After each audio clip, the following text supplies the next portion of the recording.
Hello guys, good morning, good morning. Pakita ko lang sa inyo yung lulutuin ko ngayon para sa lunch namin mamaya. Ang tawag po dito ay pool. Ano siya, mahilig yung mga Arabic dito, pool. Tapos meron ako dito hummus. Hummus yan sa Arabic.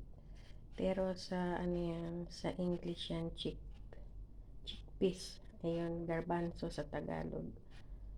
Ayan yung lulutuin namin, ay lulutuin ko mamaya para sa lunch. So, wala kaming kanin. So, ngayon, kahapon pa ako hindi kumakain ng kanin. Kaya ako ay magsasaing ngayon ng kanin. Hindi ako mabubuhay guys ng isang araw okay lang na walang kanin. Pero ngayon, pangalawang araw na nawalang kanin.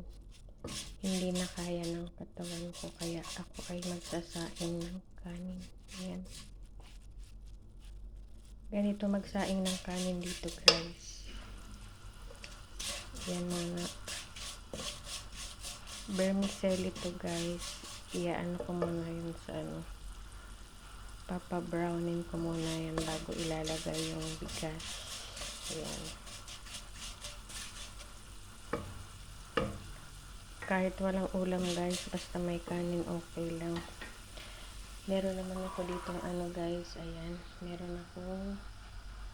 Meron akong bagoong alamang. Ayan lang yung uulamin ko mamaya. Kahit yan lang ulam, okay na. Basta may kanin.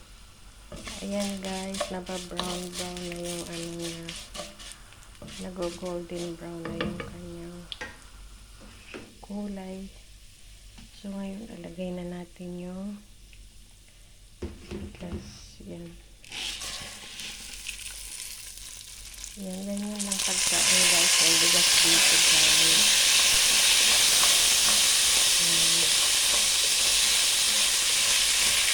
Ganyan lang pagkain ng bigas dito guys. Yan. Tapos lalagyan natin yan ng tubig. Dalawang basong bigas yan. Ay, isang baso at kalahati na bigas yung sinain ko. Kaya ang sabaw niyan, 3 baso. 3 baso yung sabaw niyan. Yan isa.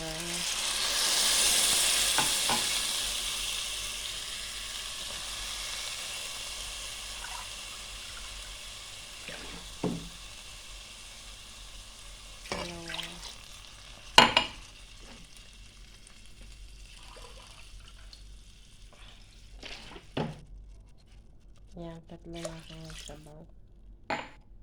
Yan, tapos lalagyan siya natin ng konting asin.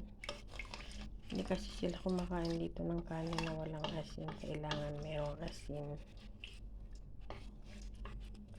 Yan, tatakpan na natin guys.